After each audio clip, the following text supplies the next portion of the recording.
The moment my mother said, "We need you to sell your house," I knew my life was about to change forever. My name is Violet, and I'm 32 years old. I've spent most of those years being the family's designated problem solver, the one who swoops in when everyone else's poor decisions come home to roost. But that Tuesday evening in March, sitting in my parents' living room with foreclosure notices scattered across the coffee table like confetti from hell, I finally reached my breaking point. "Violet, honey, you have to understand," Mom continued, her voice taking on that familiar wheedling tone I'd heard 1,000 times before. "This isn't just about us. This is about family." Dad sat slumped in his recliner, avoiding eye contact.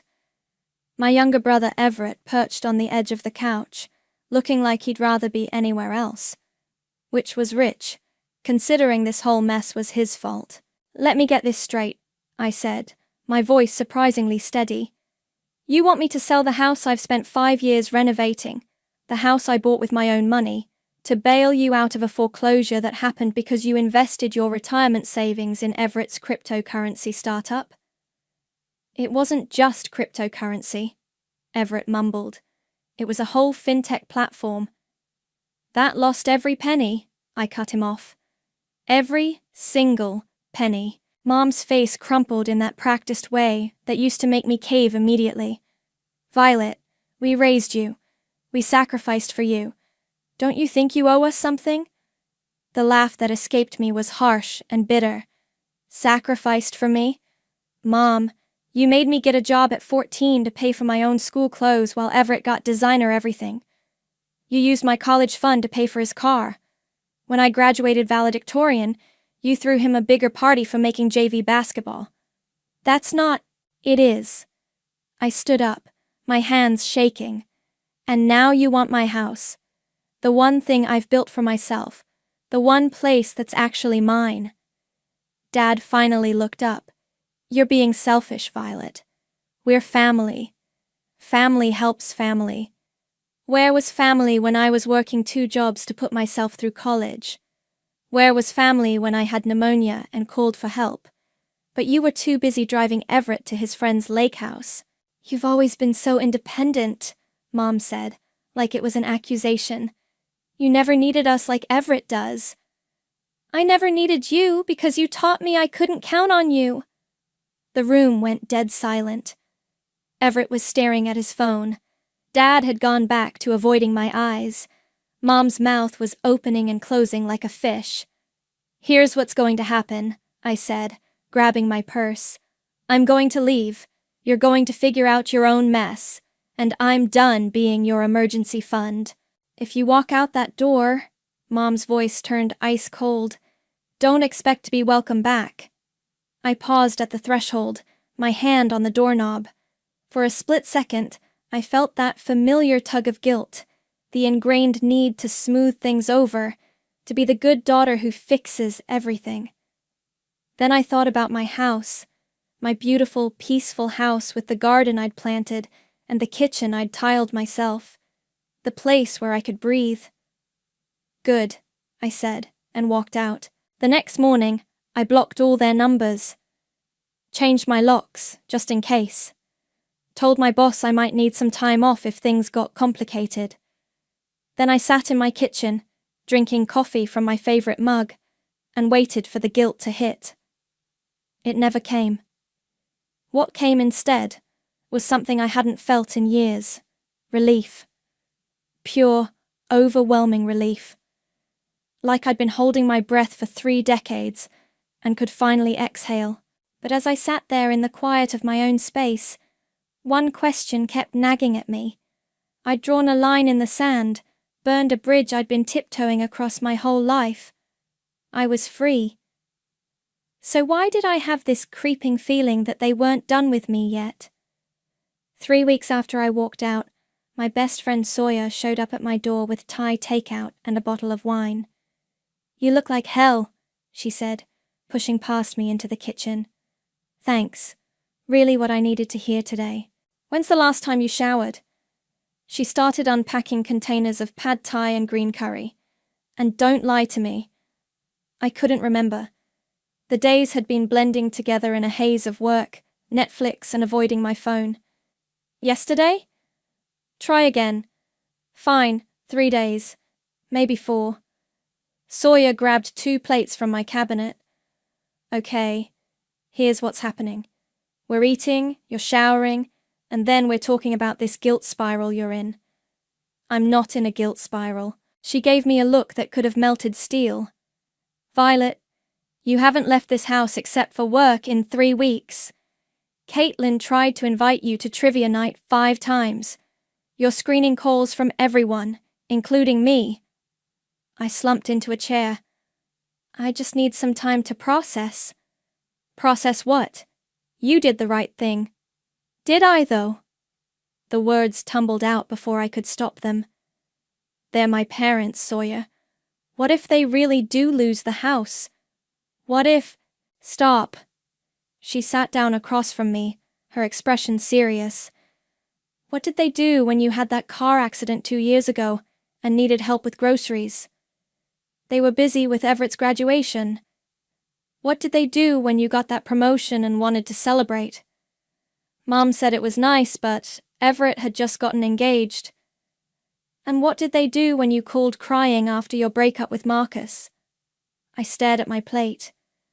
Dad said I was probably better off alone anyway. Right, so tell me again why you owe them your house. Before I could answer, my phone buzzed. Unknown number. Don't answer it, Sawyer said. I looked at the screen. The text message made my stomach drop. This is Caitlin. Your mom got my number somehow. She called me crying, saying you abandoned the family. She wants me to talk sense into you. What the hell is going on? Shit. I showed Sawyer the message. They're making the rounds. She grabbed my phone and started typing. I'm telling Caitlin to come over. You need to hear this from both of us. An hour later, Caitlin burst through my door like a hurricane in yoga pants. Your mother is absolutely unhinged, she announced. She called me sobbing about how ungrateful you are, how she raised you better than this, how family is supposed to stick together. I told her I'd talk to you, but honestly, I wanted to tell her where she could stick her family loyalty. You didn't though, right? Of course not. I'm not stupid. Caitlin plopped down on my couch. But Violet, she's painting you as the villain here. She's telling everyone you're selfish and cruel. My chest tightened. Maybe I am. Oh, for fuck's sake. Caitlin threw a pillow at me. You are not cruel. You know what's cruel? Bleeding your kid dry for 30 years and then demanding their house when your golden boy screws up. Sawyer nodded. She's right. And you know what else? You need to talk to someone about this. Like, professionally. I don't need therapy. Everyone needs therapy, Caitlin said. Especially people who've been emotional punching bags their whole lives. We sat in silence for a moment. Then Sawyer cleared her throat. There's something else. I did some digging after you told us what happened. She pulled out her phone. Your mom has a sister, right? Adeline? I blinked. How do you know about Aunt Adeline? You mentioned her once, years ago. Said there was some big family fight and they don't talk anymore. Yeah, it happened when I was a kid. I barely remember her. Well, she remembers you. Sawyer showed me her phone screen. I found her on LinkedIn. She's some big shot consultant now. Lives about 2 hours away. My heart started racing. You didn't contact her, did you? No, but maybe you should. Sawyer, I can't just— Why not? What's the worst that could happen? She doesn't respond? You're already dealing with family drama. At least this way you might get some answers about why they had that falling out. Caitlin leaned forward. What if she knows something about your parents that could help you understand all this? I stared at Adeline's professional headshot on the screen. She looked successful, confident. Nothing like the broken woman I vaguely remembered from childhood whispers. I don't know. Just think about it, Sawyer said gently. You don't have to decide tonight. But as they left, and I sat alone in my quiet house. I couldn't stop thinking about it, about Adeline, about the mysterious fight that split the family, about the nagging feeling that there were pieces of this story I'd never been told. I opened my laptop and found myself typing an email before I could talk myself out of it. "Hi, Aunt Adeline. This is Violet, your sister Nancy's daughter. I know it's been a long time, but I was wondering if we could talk. There's been some family drama, and I have questions about the past that maybe you could help me understand." I hit send before I could chicken out. The response came back within an hour. "Violet, I've been wondering when you'd reach out. Yes, we should definitely talk. There's more to your parents than you know." Adeline's house was nothing like what I expected. Where my parents lived in suburban chaos, mismatched furniture, clutter everywhere, bills stacked on every surface. Adeline's place was clean lines and calm energy. She answered the door in a crisp white blouse and dark jeans, looking like she'd stepped out of a business magazine. "Violet." She studied my face for a long moment. "You look just like your grandmother." "I don't really remember her." "Of course you don't." Nancy made sure of that. She stepped aside to let me in. "Tea?" We sat in her living room, expensive-looking cups balanced on our knees. The silence stretched until I couldn't stand it anymore. "So, what happened? Between you and Mum, I mean." Adeline set down her cup. "How much do you know about your parents' financial history?" "Not much. They've always been chaotic with money." "Chaotic?" She laughed, but there was no humor in it. "That's one way to put it. Tell me, did they ever mention the inheritance from your grandmother?" My stomach dropped. "What inheritance?" "Exactly." Adeline leaned back in her chair. "When our mother died 15 years ago, she left everything to both of us. 50-50 split. The house, her savings, her jewelry, about $200,000 total. I never heard anything about because Nancy forged my signature on the paperwork and took it all." The words hit me like a physical blow. "She what?" "I was traveling for work when Mom died. Nancy handled all the funeral arrangements, said she'd take care of the estate. I trusted her." Adeline's voice was flat, controlled. "By the time I found out what she'd done, they'd already spent most of it." "On what?" "Everett's private school. That fancy car for your dad. The down payment on their current house." She paused. "Your college fund that mysteriously disappeared? It never existed. They used grandmother's money for everything except what it was supposed to be for." I felt sick. "Why didn't you fight it? Take them to court?" I tried. But Nancy's always been clever about covering her tracks. She had forged documents, fake witnesses. It would have been a long, expensive battle with no guarantee of winning. Adeline's jaw tightened. "So, I cut contact instead. Figured it was better to write off the money than deal with her manipulation for years." "But you lost your family." "I lost a sister who was willing to steal from me and lie about it. The family I thought I had was already gone." We sat in silence. I thought about all the times Mom had complained about money, all the guilt trips about how much they'd sacrificed for us kids. "There's more," Adeline said quietly. "More?" "The pattern didn't start with me, Violet. Your mother has been scapegoating strong women in this family for decades. Our older sister Rebecca? Nancy drove her away too, back when you were a baby. I have another aunt. Had. Rebecca died 3 years ago. Cancer. I only found out through an obituary online." Adeline's voice cracked slightly. "Nancy made sure none of us stayed in touch. Divide and conquer, you know. Keep everyone isolated so no one compares notes." My hands were shaking. "Why are you telling me this?" "Because you're next in line. You're strong, independent, successful, everything Nancy can't control.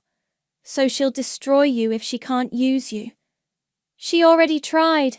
The house thing was just the beginning." Adeline leaned forward. Violet, your mother doesn't just want your money. She wants to break you down until you're as dependent and miserable as the rest of them. It's what she does. I thought about Everett, still living at home at 28. About Dad, who hadn't made a decision without Mom's approval in decades. About myself, always running to fix their problems. How do I stop it? You already did. Walking away was the hardest part. Adeline smiled for the first time since I'd arrived. But you need to be prepared. She's not going to give up easily. What do you mean? Nancy doesn't handle rejection well. When I cut contact, she spent months trying to turn other family members against me. Told everyone I was jealous, selfish, mentally unstable. She'll do the same to you. As if on cue, my phone buzzed. Text from an unknown number. This is your cousin Mike. Your mom called crying. She says you won't help with the house, and now they might be homeless. What's wrong with you? I showed Adeline the message. She nodded grimly. It's starting. She's mobilizing the family guilt machine. What do I do? Nothing. Don't defend yourself. Don't explain. Don't engage. The people who matter will figure out the truth eventually. The ones who don't, well, you're better off without them anyway. Another text came through. Then another. My phone started buzzing constantly. Turn it off, Adeline said. Come on, I'll make us some real food. You look like you haven't eaten a proper meal in weeks. As she moved around the kitchen, I watched her efficient movements, her calm confidence. This was what it looked like to be free of them, to have boundaries that actually meant something. Adeline? Yes. Thank you for telling me the truth. She paused in her chopping. Violet, I should have reached out years ago. I should have warned you. I'm sorry I didn't. You're here now. That's what matters. But even as I said it, my phone kept buzzing in my pocket. The family guilt machine was just getting started. The legal papers arrived on a Thursday morning, delivered by a guy who looked like he'd rather be anywhere else. Violet Grant? He held out a manila envelope like it might bite him. Yeah, that's me. You've been served. I signed for it with shaking hands, already knowing this was going to be bad. But when I opened it and read the first page, my legs gave out. I had to sit down right there on my front porch. My parents had listed me as a co-signer on their mortgage refinance, the one they'd used to fund Everett's business. The bank was coming after me for the debt. My phone was already ringing before I could process what I was reading. Adeline? They're saying I co-signed their mortgage. They're saying I owe $60,000. Slow down. What exactly does the paperwork say? I read her the relevant sections, my voice getting higher with each line. But I never signed anything. I've never even seen these documents. Can you get to my house? Bring everything. We need to look at this together. An hour later, I was spread across Adeline's dining room table with legal documents, my laptop, and a growing sense of panic. Look at this signature, Adeline said, pointing to a scrawled version of my name. It's close, but the V is wrong. You loop yours differently. How can you tell? She pulled out her phone and showed me a photo. Birthday card you sent me last week. See the difference? She was right. The signature on the mortgage papers was similar, but not identical. Someone had practiced, but not perfectly. They forged my signature, just like Nancy did with mine 15 years ago. Adeline's voice was grim. We need a lawyer. Now. I can't afford... I can. Consider it an investment in justice. The lawyer, a sharp-eyed woman named Patricia, took one look at the documents and shook her head. This is fraud. Clear as day. She pointed to several inconsistencies. The signature, the date discrepancies, the fact that you weren't present for notarization. We can fight this. How long will it take? Few weeks to get it dismissed, assuming they don't want to push it to trial. But, Patricia paused. You should know, filing a fraud claim means potential criminal charges against whoever forged your signature. My stomach lurched. Criminal charges? Forgery is a felony. If we prove they did this, they could face jail time. I looked at Adeline. She nodded slowly. Do it, I said. That afternoon, my phone exploded. Not just texts now. Actual calls from numbers I didn't recognize. Distant relatives, family friends, people I hadn't spoken to in years. Violet, it's your cousin Sarah. Your mum says you're trying to put them in jail over some paperwork mix-up. That can't be true, right? I hung up without answering. The next call was worse. This is Mrs. Henderson from down the street. Your poor mother is beside herself. She says you're being vindictive over a simple mistake. Surely you can work this out as a family. I turned my phone off, but the landline started ringing. Then someone knocked on my door. Don't answer it, Adeline said. She'd come over after I called her crying. Let them exhaust themselves. But the knocking continued. Then the doorbell. Then someone started calling my name from the sidewalk. Violet, open up! We need to talk! I peeked through the blinds. My neighbor from 3 houses down was standing on my lawn with his arms crossed. This is insane, I whispered. This is Nancy, Adeline corrected. She's turned you into the neighborhood villain. Classic move. My phone, even though it was off, somehow had 17 voicemails when I turned it back on. I played the first one. Violet, this is your father. His voice was shaking. I don't know what's gotten into you, but you need to call off these lawyers. Your mother is having chest pains from the stress. Do you want to put her in the hospital? The second voicemail was from Everett. Vi, come on. This is getting out of hand. Mom's talking about taking pills or something. She's really messed up. Just drop the lawsuit, okay? We'll figure something else out. The third was from a number I didn't recognize. This is Father Martinez from St. Catherine's. Your mother asked me to call. She's very concerned about your spiritual well-being. Perhaps we could meet and discuss forgiveness and family obligations. I looked at Adeline. They got their priest involved. Nancy always was thorough. The fourth voicemail made my blood run cold. Violet, it's Mom. Her voice was different now. Flat. Dangerous. I know you think you're so smart with your lawyers and your attitude, but you have no idea what you've started. Family is everything, and you've chosen to destroy yours. There will be consequences for this. Mark my words. I played it again, my hands shaking. Is that a threat? I asked Adeline. It sounds like one to me. She was already reaching for her phone. I'm calling Patricia. We need to document this. As she dialed, my phone buzzed with a text from Everett. Something bad happened. Mom and Dad lost the house. They're packing right now. This is all your fault. I hope you're happy. I stared at the message, waiting for the guilt to hit. For the urge to call them, to fix everything, to be the good daughter who saves the day.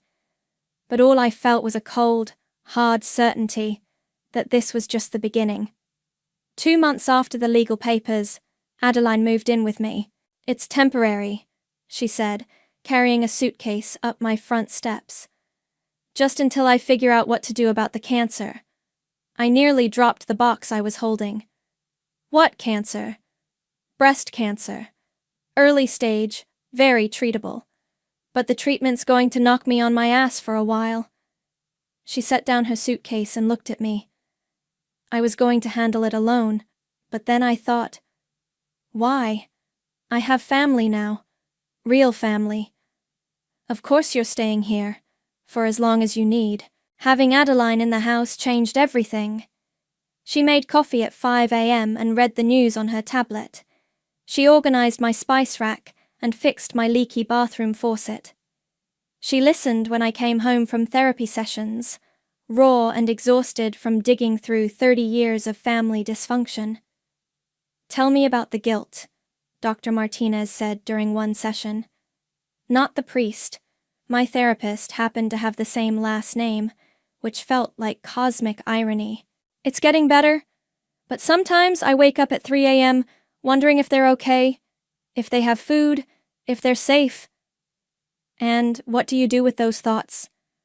I remind myself that their safety isn't my responsibility, that I didn't create this situation. Good. What else? I remember what Adeline told me about the pattern, how Mum has been doing this to strong women in our family for decades, how if I give in now, it'll never stop.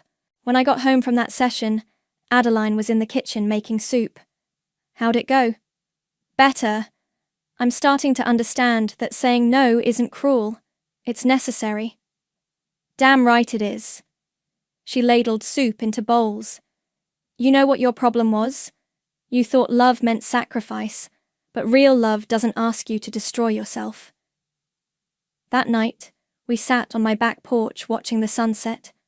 Adeline was wearing a soft knit cap. The chemo had started, and her hair was thinning. Can I ask you something? I said. Shoot.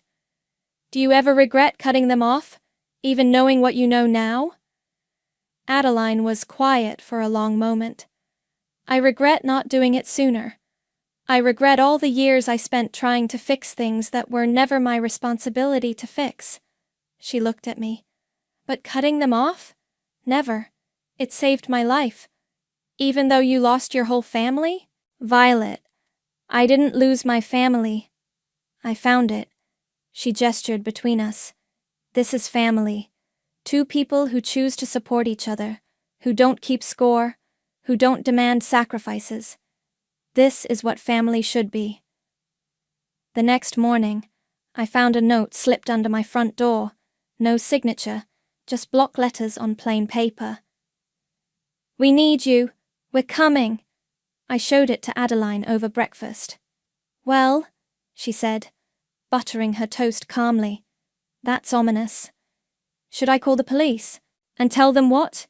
Your estranged family sent you a vague note? They'll file it under family drama and forget about it. So what do I do? You prepare. Mentally, emotionally, practically. She finished her toast and looked at me seriously. Violet, they're going to show up here eventually. Probably when they're desperate enough to try one last manipulation. When they do, you need to be ready. Ready how? Ready to say no and mean it. Ready to not let them in your house or your head. Ready to close the door and walk away. That afternoon, Sawyer and Caitlin came over for what had become our weekly check-in.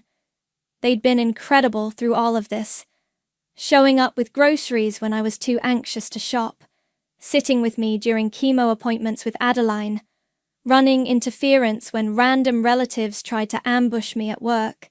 Any word from the family circus? Caitlin asked, settling onto my couch with a glass of wine. Just this.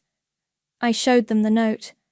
Creepy, Sawyer said, but also kind of pathetic. Like, what are they, 12? The pathetic part is what makes them dangerous, Adeline said from the kitchen. Desperate people do desperate things. What's the worst they could do? Caitlin asked. Show up crying? Try to guilt trip you? You've handled that already. They could show up with suitcases, I said quietly. Homeless, with nowhere else to go. Banking on the fact that I won't let family sleep on the street. The room went quiet. Would you? Sawyer asked. Let them in, I mean. I thought about it. Really thought about it. 6 months ago, the answer would have been yes, absolutely. I would have opened my door and my wallet and probably my spare bedroom. No, I said, and the word felt solid, final. I wouldn't. Good, Adeline said from the doorway, because that's exactly what they're planning. How do you know? Because it's what Nancy did to Rebecca 20 years ago, showed up homeless with Everett as a baby, crying about having nowhere to go. Rebecca took them in, and Nancy spent the next 6 months systematically destroying her marriage and her finances. By the time Rebecca kicked them out, her husband had left, and she'd lost her house. Jesus, Caitlin whispered. Nancy's playbook never changes. She just finds new victims. Adeline sat down next to me. But you're not Rebecca. You know what's coming. You're prepared. That night, I lay in bed staring at the ceiling. Somewhere out there, my parents and brother were planning their next move.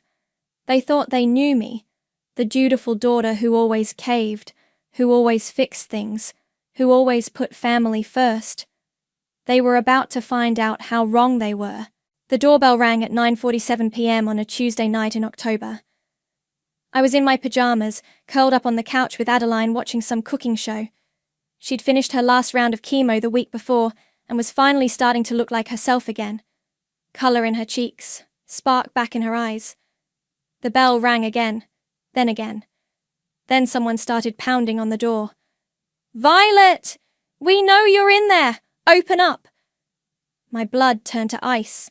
Mum's voice, but different, desperate, raw. Adeline muted the TV and looked at me. "You ready for this?" I nodded, but my hands were shaking as I walked to the front door. Through the peephole, I could see them huddled on my porch. Mom, Dad, and Everett, all carrying suitcases and looking like they'd been sleeping rough. "Violet, please!" Mum's voice cracked. "We just need somewhere to stay tonight. We've been in the car for 3 days." "Don't open it," Adeline said quietly behind me. But I found myself reaching for the deadbolt anyway. Some deeply ingrained part of me couldn't stand the thought of family sleeping in a car. "Violet!" Adeline's hand covered mine on the lock. "Remember what we talked about. Remember Rebecca." I pulled my hand back and pressed my forehead against the door. "Violet," Dad's voice now. "Come on, honey. We're family. You can't just leave us out here." "I can talk to them through the door," I said to Adeline. "You can, but you don't have to." I took a deep breath. "Mom? I can hear you. What do you want?" "We want to come inside and talk to you like civilized people," Mom said. "We've been driving around for days looking for you. We lost everything, Violet. Everything. The house. The car. Well, the bank's repossessing it tomorrow. We have nowhere else to go. What about Everett's friends, his business partners?" "They won't return our calls." Everett's voice, sullen and angry. "Everyone's acting like we have the plague or something. Where have you been staying?" "Motels when we could afford them. The car when we couldn't." Mom's voice was getting that familiar manipulative quaver. "Your father's back is killing him from sleeping in the front seat. I haven't had a real shower in 4 days." I closed my eyes. This was the moment. The test of everything I'd learned, everything I'd built over the past 6 months. "I'm sorry you're going through this," I said through the door, "but I can't help you." Silence. Then Dad's voice, sharper now. "Can't or won't? Won't." "Jesus Christ, Violet!" Everett exploded. "What is wrong with you? We're your family." "You forged my signature on legal documents," I said, my voice getting stronger. "You tried to make me responsible for your debt. You turned half the family against me with lies." "That was a misunderstanding," Mum started. "It was fraud. Felony fraud." "We dropped the charges," Dad said. "We told them it was a mistake, after my lawyer proved you were lying." More silence. Then Mom's voice, different now, colder. "Fine. If that's how you want to play this, fine, but don't think this is over.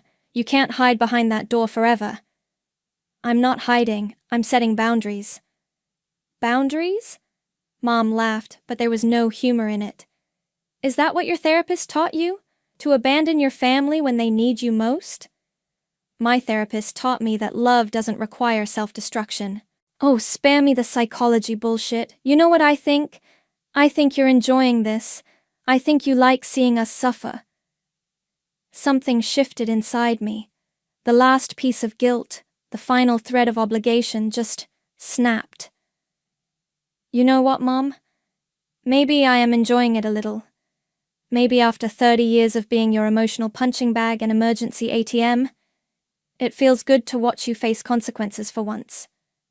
Violet! Dad sounded shocked. What? You want honesty?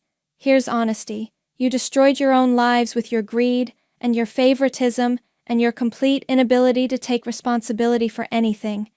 And now you want me to fix it, just like always. Well, I'm done fixing your messes. We raised you, Mom screamed. We gave you everything.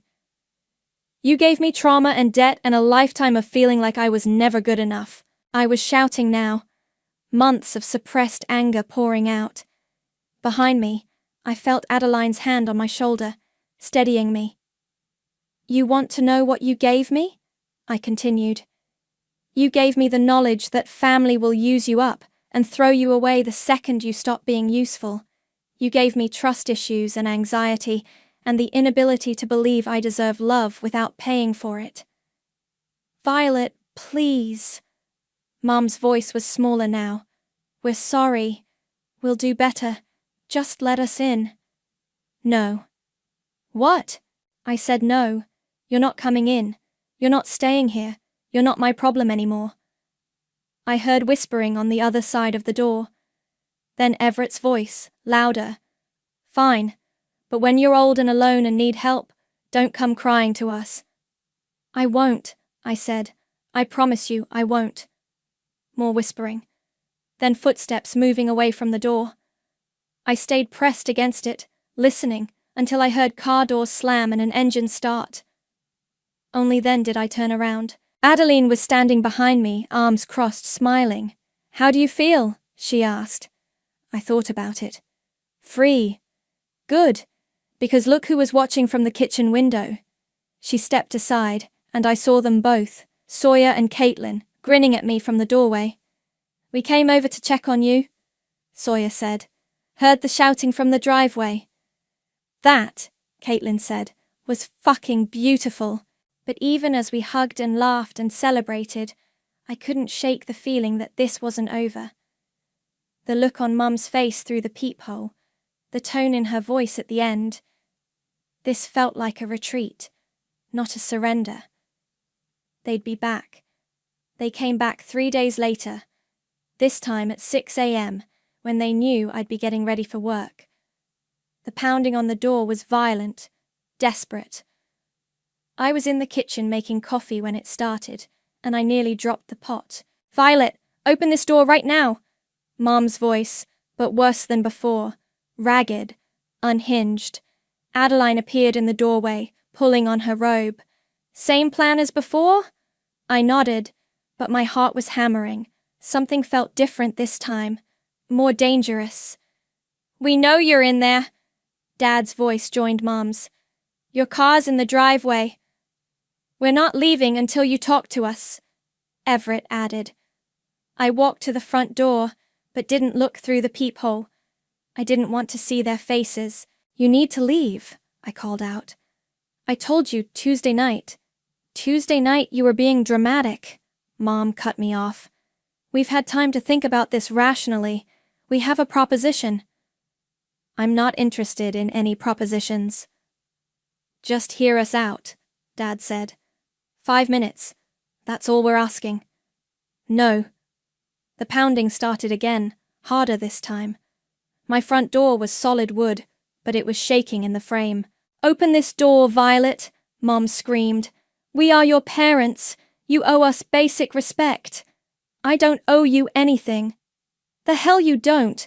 We fed you, clothed you, put a roof over your head for 18 years. And I've been paying you back ever since. Not nearly enough. Mom's voice was getting higher, more frantic. You think a few thousand here and there makes up for everything we sacrificed. You think... She stopped mid-sentence. I heard muffled voices, like they were arguing among themselves. Then Everett's voice, clearer than the others. Just tell her. Tell me what? Silence. Then Dad cleared his throat. Violet, we need to be honest with you about something. Oh, this should be good, Adeline muttered behind me. The house situation. It's worse than we said. We don't just owe the bank. We owe other people. dangerous people. My blood went cold. What kind of people? Everett's business partners weren't all legitimate, Mom said, her voice smaller now. Some of the investors, they want their money back, with interest. How much interest? A lot, Everett said. Like, break your legs kind of interest. I looked at Adeline. Her face had gone pale. So you came here, I said slowly, to my house, leading dangerous people to my door. We didn't lead them anywhere, Dad protested. We've been careful. You've been driving around for days. You think they can't follow you? Violet, please. Mom's voice was breaking now. We just need enough money to disappear. Start over somewhere else. You have equity in this house. You could take out a loan. Absolutely not. They're going to kill us, Everett shouted. Do you understand that? They're going to actually kill us. Then you should have thought of that before you got involved with loan sharks. We didn't know, Mom sobbed. We thought it was just business investors. Bullshit, Adeline said, loud enough for them to hear. Nobody invests in cryptocurrency startups without doing due diligence. Silence from the other side of the door. Who is that? Mom's voice was sharp now. Who's in there with you? I looked at Adeline. She nodded. Someone who knows exactly what kind of people you are, I said. Violet, who is in your house? Adeline stepped up beside me and spoke directly to the door. Hello, Nancy. The silence that followed was deafening. I could practically hear my parents' hearts stopping. Adeline. Mum's voice was barely a whisper. Surprised? You shouldn't be. Strong women in this family have a way of finding each other. You turned her against us, Dad said, his voice shaking with rage. You poisoned her mind with your lies. I told her the truth. About the inheritance you stole. About Rebecca. About your pattern of destroying anyone who threatens your control. That's not... We never... You forged my signature 15 years ago and stole $200,000, Adeline said, her voice cutting through Dad's stammering. You drove Rebecca out of the family and destroyed her life. And now you're trying to do the same thing to Violet. She's our daughter, Mom screamed. She belongs with us. She belongs with people who love her without conditions, Adeline shot back. People who don't see her as an ATM with legs. You don't know anything about our family. I know you're standing on her doorstep at 6 a.m. demanding money to pay off loan sharks. I know you forged her signature on mortgage documents. I know you've spent 30 years making her feel guilty for existing. I heard Mom start crying. Not the manipulative tears she usually deployed, but ugly, desperate sobs. Violet, she said through the door. Please, I'm begging you. We're your family. No, I said, and my voice was steady now. Strong. Family doesn't forge signatures. Family doesn't steal inheritances. Family doesn't show up with dangerous people looking for them and ask you to risk your life to save theirs. So that's it? Everett's voice was bitter. You're just going to let us die? I'm going to let you face the consequences of your choices. We'll tell everyone what you did, Mom said, her voice turning vicious. We'll tell them you let your own family get murdered because you were too selfish to help. Go ahead, I said. Tell them. Tell them everything. Tell them about the forgery and the theft and the loan sharks. I'm sure they'll be very sympathetic. I heard footsteps moving away from the door, then coming back. This isn't over, Mom said. You think you can hide behind that door forever, but you can't. We'll find another way. No, Adeline said firmly. You won't, because I'm here now, and I know all your tricks. I know how you operate, and I won't let you destroy another strong woman in this family. Adeline, get off this property, now, before I call the police and tell them about the loan sharks and the threats and the harassment. More footsteps, car doors slamming, engine starting. I waited until the sound faded completely before I turned around. Adeline was looking at me with something like pride. How do you feel? I thought about it. Like I just won a war. You did. We both did. But as we stood there in my hallway, I couldn't shake the feeling that wars have casualties. And sometimes, even when you win, the cost is higher than you ever imagined. The news came through Sawyer 3 weeks after the doorstep confrontation. So, I have an update on your family situation, she said, settling into my kitchen chair with her usual directness. My cousin works at the county courthouse. Thought you'd want to know. I looked up from the soup I was stirring. Adeline was napping upstairs. Her energy was still returning slowly, but she was getting stronger every day. Good news or bad news? Depends on your perspective. Sawyer pulled out her phone. Your parents filed for bankruptcy. Complete liquidation. And Everett, well, let's just say those business partners you mentioned weren't very patient. My stomach dropped. Is he? Alive, but relocated. Witness protection kind of thing. Apparently he rolled over on some bigger fish to save his own skin. I sat down hard. Jesus. There's more. Your mom's been telling anyone who'll listen that you're responsible for all of this, that you could have prevented it if you'd just helped them. Of course she is. But here's the thing, nobody's buying it. Mrs. Henderson from your old neighborhood? She called my mom to ask what really happened. Turns out your parents have been hitting up everyone they know for money, telling different stories to different people. People are starting to compare notes. Sawyer showed me her phone screen. It was a Facebook post from someone I vaguely recognized, a family friend from years ago.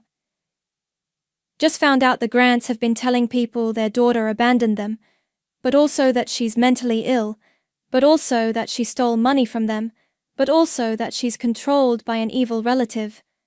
Which is it? Starting to think Nancy and Wallace aren't as innocent as they claim. The comments were brutal, person after person sharing their own experiences with my parents' manipulation, their requests for money, their contradictory stories. It's like watching a house of cards collapse, Sawyer said. All those years of lies are finally catching up with them. I scrolled through more comments. Neighbors talking about the screaming matches they'd overheard. Old co-workers mentioning the times my parents had asked for loans. Even some of Everett's friends chiming in about his entitled behavior and get-rich-quick schemes. How do you feel about all this? Sawyer asked. Before I could answer, my phone buzzed. Text from an unknown number. This is your cousin Mike. I owe you an apology. Mom told me what really happened with Grandma's inheritance. I'm sorry I believed Nancy's lies about you. You did the right thing. Then another text, from a different number. Hi Violet, this is Sarah. I wanted to reach out after talking to Uncle Mike. I had no idea about the forged signatures and everything else. I'm sorry for the nasty message I sent you months ago. You didn't deserve that. My phone kept buzzing. More apologies. More people who'd finally heard the real story and realized they'd been played. The truth has a way of coming out, Adeline said from the doorway. She'd woken up from her nap and was looking more alert than she had in weeks. How long have you been standing there? Long enough to see justice in action. She sat down next to me and looked at my phone. You know what this means, don't you? That my family's reputation is destroyed? That you're free, completely free. No more guilt, no more wondering if you did the right thing, no more looking over your shoulder waiting for the next manipulation. She was right. For the first time in my adult life, I felt truly untethered from their chaos. The fear that had been living in my chest for months, the fear that they'd find a way to drag me back in, was finally gone. There's something else, Sawyer said. My courthouse cousin mentioned that your parents are looking at some serious legal trouble. The loan shark thing led to a bigger investigation. Turns out Everett's business was involved in some money laundering. So they might actually face consequences? Real consequences. The kind that don't go away when you cry and make promises to do better. That evening, I sat on my back porch with Adeline. watching the sunset. The air was crisp with the promise of winter, but I felt warmer than I had in years. Any regrets? Adeline asked. I thought about it honestly. I regret that it took me so long to see what they were. I regret all the years I spent trying to earn love that was never going to be freely given. But not the choice to walk away. Never. Not for a second. My phone buzzed one more time. Another unknown number, but this message was different. Violet, this is Rebecca's daughter Emma. I found your number through Adeline. I wanted you to know that Mum talked about you before she died. She said she hoped you'd be stronger than she was, that you'd find a way to break the cycle. I think she'd be proud of you. I showed the message to Adeline. Her eyes filled with tears. She would be proud, Adeline said softly. We both broke the cycle. We both chose ourselves over their dysfunction. Do you think they'll ever change? Does it matter? They're not your responsibility anymore. She was right. Whatever happened to my parents and Everett from here on out was their story to write. I had my own story now, one where I got to choose who deserved my love, my time, my energy, one where I finally understood that the most radical act of self-love is sometimes simply saying no and walking away.